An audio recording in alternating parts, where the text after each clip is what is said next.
90,000 रुपयाला आणलेली म्हैस आहे. त्या एका म्हैशीपासून जी 90,000ची म्हैस आहे, ही जी दिसते ना, ही म्हैस 90,000 रुपयाला आणलेली आहे. तर तिच्यापासून 5 वर्षामध्ये एवढ्या म्हैशी तयार झालेल्या आहेत. ही संपूर्ण तिचीच वंशावळ आहे. ती देशी जातीची नसलची म्हैस आहे, प्युअर देशी जातीची. एक काही नाही. ही अशा उघड्या माळरानावर चाऱ्यावर दगडधोंड्यात रानावर आणत चरून ही म्हैस सकाळी 4 लिटर दूध, सायंकाळी 4 लिटर दूध देते. तिच्यापासून आत्तापर्यंत 4 ते 5 लाख रुपयाचं दूध झालं असेल. तर तिच्यात एक वगारी आहेत, ते पण गाभाजून गेलेले आहेत. हे सर्व ते म्हैशीची वंशावळ आहे.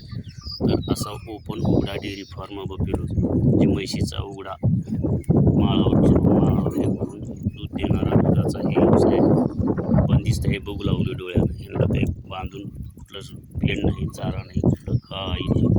फक्त माळरानात चरतात. सकाळी दिवसभर चारायचं, दुपारी सकाळी चारायचं, दुपारी बांधायचं, पुन्हा संध्याकाळी जायचं. ह्याला प्लेट नाही, कुठला चारा नाही. तर मुक्त संचार ओपन उघडा डेअरी बफेलोज फार्म अतिशय फायदेशीर आहे. त्याच्यामध्ये एवढा हे आमचा चुलत भावाचा मुलगा आहे, पुतण्या. तो म्हैशी वळत आहे. शाळेकडे त्याचं दुर्लक्ष आहे, ते शाळेकडे जास्त हे नाही. त्याच्यामुळे याला आता हे म्हैशीचं काम लावलेलं आहे. तर अतिशय फायदेशीर असा मुक्त संचार किंवा उघडा किंवा अर्धबंदिस्त असा म्हैशीचा डेअरी फार्म आहे. त्याच्यामध्ये खूप फायदा आहे.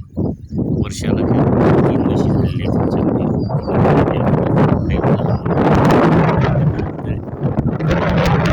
सायंकाळी 10-12 लिटर, सकाळी निघतं. 60 रुपये फॅट लागला. 60च्या भावानं जरी तरी बघा हिशोब करून 10 लिटर जरी विकला तर 1200 रुपये, 600-700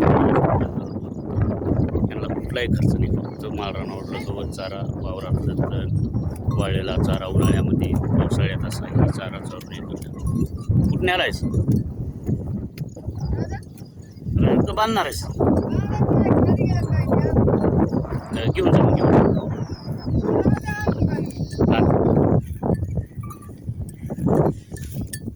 तर असं आहे, असा प्रकारे करा. खूप फायदा होईल, तोटा होणार नाही. बंदिस्त म्हैशी, चारा जास्त लागतो, खाद्यावर खर्च येतो, औषध पाण्यावर खर्च. हे निरोगी राहतात, टणटणीत राहतात, पोटभर पाणी पितात, मोकळे सुद्धा राहतात, निरोगी राहतात, दूध पण भरपूर देतात. बघा, तर म्हैस घ्यायची असेल तर म्हैशीची निवड करताना त्या म्हैशीचं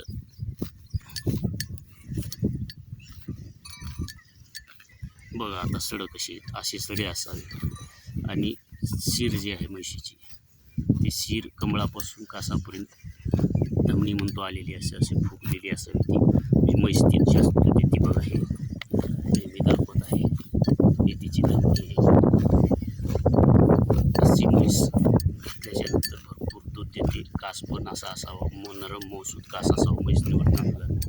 तर असा डेअरी फार्म करा, फायदा होईल. खूप हे आहे.